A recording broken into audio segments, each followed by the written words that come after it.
Jeff Bezos, Bill Gates, Steve Jobs, Elon Musk, இவங்களுடைய பேர் கேட்ட உடனேயே உங்களுக்கு என்ன ஞாபகம் வருது? இவங்க எல்லாருமே உலக புகழ் பெற்ற மிகப்பெரிய பணக்காரங்க. இவங்களை லக்ஸுரியான ஒரு லைஃப் ஸ்டைல வாழ்வாங்க. இவங்களுக்கு ஆடம்பரமான கார்கள் நிறையா இருக்கும். இவங்க எல்லாருமே தொழில் முனைவோர்கள். இவங்களுக்கு ஏக்கர கணக்கில் வீடு இருக்கும் அப்படின்னு சொல்லிட்டு இவங்களுடைய ஒரு லக்ஸுரியான ஒரு லைஃப் ஸ்டைலை பற்றி தான் எல்லாருக்குமே ஞாபகம் வரும். ஆனால் இந்த நிலைமைக்கு இவங்க வர்றதுக்கான காரணம் என்ன அப்படிங்கிற இன்னொரு கேள்வியும் எல்லாருடைய மனசுக்குள்ளேயும் இருக்கும்.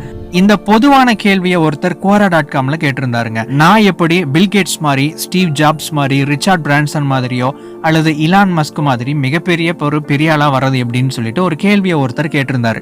அதற்கு நிறைய பேர் பதில் கொடுத்திருந்தாங்க. அதுல ஒருத்தங்களுடைய பதில் ரொம்பவே என்ன ஈர்த்துச்சு. அது யார் அப்படின்னா Justine Musk. Justine Musk Elon மஸ்கோட எக்ஸ் வைஃப்.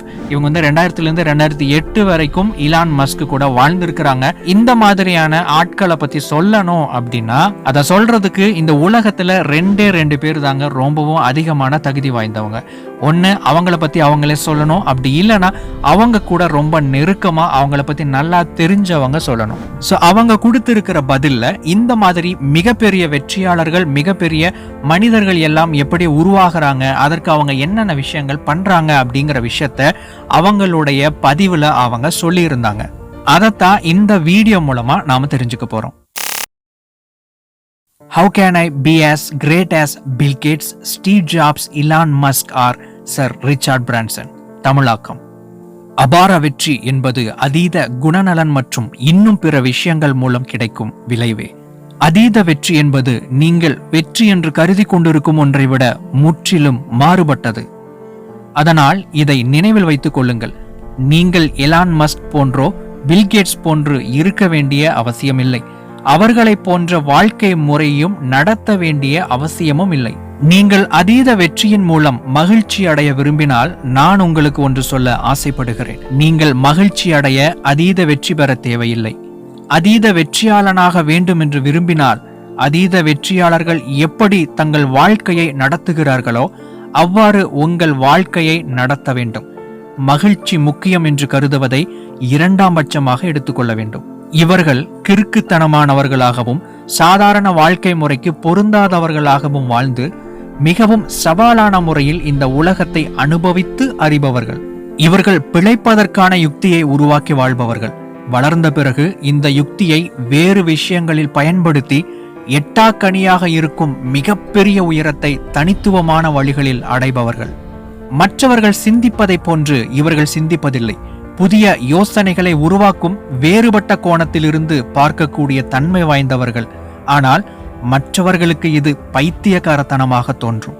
வெறித்தனமாக இருங்கள், வெறித்தனமாக இருங்கள், வெறித்தனமாக இருங்கள். நீங்கள் இப்பொழுது செய்யும் செயலில் நீங்கள் வெறித்தனமாக இல்லாவிட்டால் உங்களை எது வெறித்தனமானதாக வேலை செய்ய இருக்கிறதோ அதை பின்பற்றுங்கள். நீங்கள் மிகப்பெரிய வெற்றியாளனாக வேண்டும் என்பதற்காக ஒன்றை பின்தொடராதீர்கள். உங்களை எது ஈர்க்கிறதோ அதையே பின்தொடருங்கள். அந்த ஈர்ப்பு மட்டுமே உங்களை இடைவிடாமல் தொடர்ந்து பயணிக்க வைக்கும். அதீத வெற்றியாளர்கள் புத்திசாலித்தனத்தையும் செயல்திறனையும் கிறுக்குத்தனமான செயல் நெறிமுறைகளோடு ஒன்றிணைத்து செயல்படுபவர்கள். ஆகவே உங்கள் வேலை உங்களை ஊக்கப்படுத்தவில்லை என்றால் அதனால் அடிபட்டு மற்ற அதீத போட்டியாளர்களால் நொறுக்கப்படுவீர்கள். வெறித்தனமாக உங்களை ஈர்க்கும் அந்த விஷயத்தை கண்டுபிடியுங்கள்.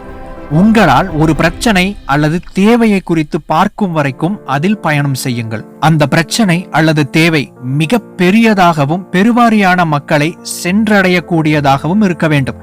அப்படி ஒன்றை கண்டடைய பல வருடங்கள் எடுக்கும். பலதரப்பட்ட அறிவை உள்வாங்கி பல புள்ளிகளை கண்டடைந்து அவற்றை ஒன்றாக இணைக்க வேண்டும். சூப்பர்மேனை போன்ற ஆற்றலும் சகிப்புத்தன்மையும் இந்த பயணத்தில் உங்களுக்கு பேருதவியாக இருக்கும். இயற்கையாகவே இது போன்ற உடல் மற்றும் மன அமைப்பு இல்லை என்றால் அப்படிப்பட்ட ஒன்றை உருவாக்குங்கள். ஏனெனில் இப்பாதையானது நெஞ்சுக்கு இனிய சிவப்பு கம்பளம் விரிக்கப்பட்ட ஒரு பாதை அல்ல. மாறாக இது ஒரு ஆன்மச் சோர்வை ஏற்படுத்தும் ஒரு இருண்ட பாதை. இப்பாதையில் பயணிப்பவர்கள் மனச்சோர்வு, அசௌகரியம், தனிமை, பயனற்ற பல சந்திப்புகள், மிகப்பெரிய சறுக்கல், போராட்டமான குடும்ப சூழ்நிலைகள், ஓய்வின்மை, தூக்கமின்மை, போராட்டங்கள், ஏமாற்றங்கள் போன்ற பல்வேறு தடைக்கற்களை சந்திக்க நேரிடும். ஆதலால் உங்கள் உடலினை உறுதிப்படுத்துங்கள். இது உங்கள் மனதினை உறுதியாக வைத்துக் கொள்ள உதவும். பெருவாரியான சாமானியர்களை உடைக்கும் மன அழுத்தங்களை சமாளிக்க கற்றுக்கொள்ளுங்கள். ஏற்கனவே போடப்பட்டிருக்கும் சாலையில் பயணிக்கவோ உங்களை மிகவும் கவர்ந்தவர்களை காப்பியடிக்கவோ செய்யாதீர்கள்.